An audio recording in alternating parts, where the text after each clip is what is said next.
बापे के पास जाती है, पहले तो पापा खूब पैसे लूटता है, गलत डिमांड्स करना स्टार्ट कर देता है। पैसे नहीं है तो क्या हुआ, आप मेरे साथ आए रूम में, नहीं कहा उन्हें तो वो मेरे से ज़बरदस्ती करने लग गए। आप बापे के पास जाती क्यों नहीं? रिश्ते की वजह से जाते थे।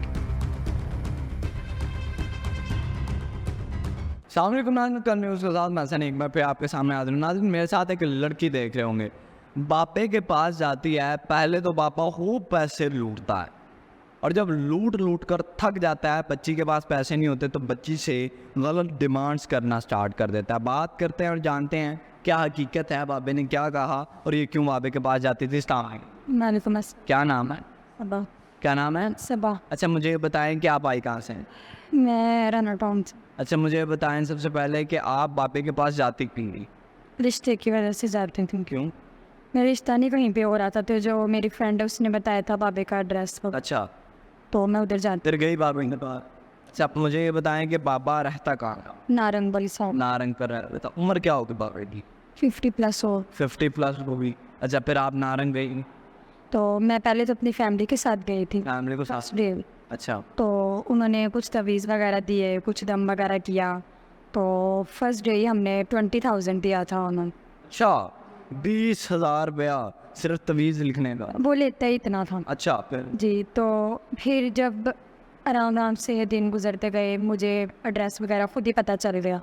तो मैंने कहा मैंने क्यों अपनी फैमिली को लेके जाना इतनी दूर, तो क्यों कर? मैं खुद चली जाती हूँ। तो जब मैं दूसरी बार गई तो मैंने उन्हें सारी सिचुएशन बताई कि ऐसा मेरा रिश्ता नहीं हो रहा बाबा जी। तो बाबा जी कहते हैं आपने टेंशन नहीं लेनी है, तो मैं गारंटी देता हूँ आपका रिश्ता होगा ही होगा। अच्छा, फिर? तो कहते मैं आपको कुछ चीज़ें लिख के दूंगा, अगली बार कहते रोज़ आना आपने, 1 हफ्ते में 1 मरतबा। तो ये 3 मंथ का कोर्स है कहते। अच्छा, कोर्स है जी। ये कोई जो है वो बुक्स का कोर्स है ये तो? नो, लेकिन उन्होंने मुझे ऐसा ही कहा था। अच्छा, फिर? मुझे इतना एक्सपीरियंस नहीं था तो मैं उनकी बात मानती गई। तो उन्होंने कुछ चिकन कहना, बीफ वगैरह था आपने अच्छा, 3 किलो। 3 किलो, यानी कि अपने घर का भी खर्चा सीधा कर रहा हूँ। जी, वो आटे से? आटा लाना, मोमबत्तियाँ अच्छा, लाना, आटा भी लेकर जी। थी? वाह जी वाह। और ये जो माश की दाल वगैरह, तो कहते ये सब मैं अपने लिए नहीं आपके लिए भी खर्च कर रहा आपको देते थे? हूँ। मुझे नहीं, खुद ही रख लेते थे अपने पास शॉपर वगैरह। तो फिर जब मैं गई तो उन्होंने मुझसे 30,000 लिया। अच्छा, तो कहते हैं अभी आपका काम मैं ज़्यादा मेहनत करूँगा तो इसलिए पैसे ज़्यादा लगेंगे। अच्छा, मैंने कहा कोई बात नहीं, जितने पैसे लगते हैं आप लगाएं, तो बस मेरा काम कर दें आप। फिर?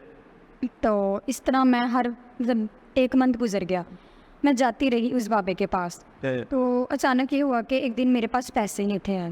फिर? तो जब मैं बाबा जी के पास गई तो उन्होंने ना मुझसे 40 की डिमांड की पैसे। अच्छा, तो मैंने कहा आप 40 की बात करें, मेरे पास तो 20 नहीं है। मैं तो मुझे ये था कि मैं इतनी पुरानी उनकी मुरीद हूँ, क्या पता मुझे वो ऐसे ही दे दे इस ना मुरीद हो गई थे? जी। अच्छा, मैंने सोचा क्या पता वो मुझे ऐसे ही दे देंगे, लेकिन ऐसा कुछ नहीं था वहाँ पे। मैं गई हूँ वहाँ पे तो मुझे कहते हैं, मैंने कहा बाबा जी मेरे पास पैसे तो नहीं है, खैर मैं जब अगली बार आऊँगी तब आप ले लीजिएगा मुझसे। फिर?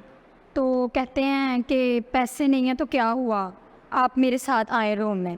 हाँ? जी। अच्छा, तो मैं एकदम शॉक्ड हो गई, हैरान हो गई कि बाबा जी मुझसे क्या कह रहे हैं। फिर?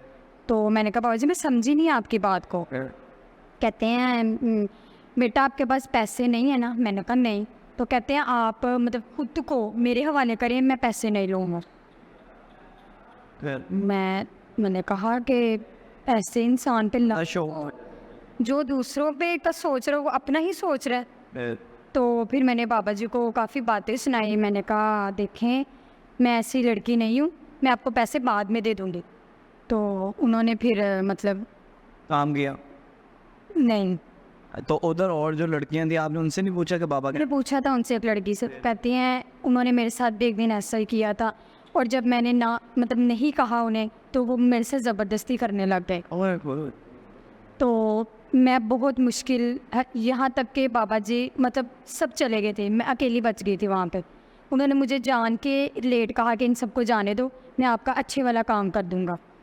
तो फिर मैं बहुत मुश्किल से, यहाँ तक कि उन्होंने डोर तक क्लोज़ कर दिया था। अच्छा, जी। तो मैं बहुत मुश्किल से फिर वहाँ से अब जो बहनें देख रही हैं जो बापों पर बड़ा यकीन करती हैं, मैं 5 उंगलियां बराबर, 5 फिंगर इज़ नॉट इक्वल, लेकिन मोस्ट ऑफ देम जो ढोंगी बाबे हैं उन पर बहुत यकीन करती हैं, उन्हें क्या पैगाम देना है? मैं उन्हें यही पैगाम देना चाहूँगी कि किसी के पीछे लग के अपनी ज़िंदगी बर्बाद ना करें, क्योंकि ये आजकल ये जो बाबा होते हैं मोस्ट ऑफ देम बहुत कम होते हैं जिनके पास होता है इल्म वगैरह, लेकिन कुछ पैसों की लालच में आके दूसरों की ज़िंदगी बर्बाद कर देते हैं। देखें, जो भी काम करना तो अल्लाह ने है, जो अल्लाह चाहे वो कर सकता है, लेकिन ये हमारा खुद का माइंड होता है कि ये बाबा हमारे लिए कुछ भी कर सकता है, लेकिन ऐसा बिल्कुल नहीं है। ऐसा सब अच्छा, अब रिश्ता हुआ या नहीं हुआ? तो फिर उस दिन के बाद मैंने अल्लाह पे यकीन किया, 5 वक़्त की नमाज़ पढ़ना मैंने स्टार्ट की और अल्लाह से मांगा, तो अब तक मैं इस अच्छे मुकाम पर अच्छा रिश्ता मेरा हो। वाह जी वाह जी नाज़रीन, ये हमारा अपना एक करैक्टर था और ये करैक्टर आप लोगों के सामने रखने का मकसद एक मैसेज कन्वे था। ये करैक्टर आप लोगों के सामने रखने का मकसद एक मैसेज कन्वे करना था। वो मैसेज ये था, जो हमारी बहन बेटियां बाबों पर बहुत ज़्यादा यकीन करती हैं, उनका हाल फिर यही होता है। मैं आप लोगों से यही कहना चाहूँगा कि जो ये 2 number 5 finger is not equal, लेकिन जो 2 नंबर ढोंगी बापें हैं जो आप लोगों से पैसे बटोरते हैं, उनसे बचे। अगर वो इतने ही कामिल हो तो आप लोगों से 2-2 4-4 हज़ार क्यों मांगे। मुझे दीजिए इजाज़त, मिलते हैं नए प्रोग्राम में नए टॉपिक के साथ। अल्लाह निगहबान।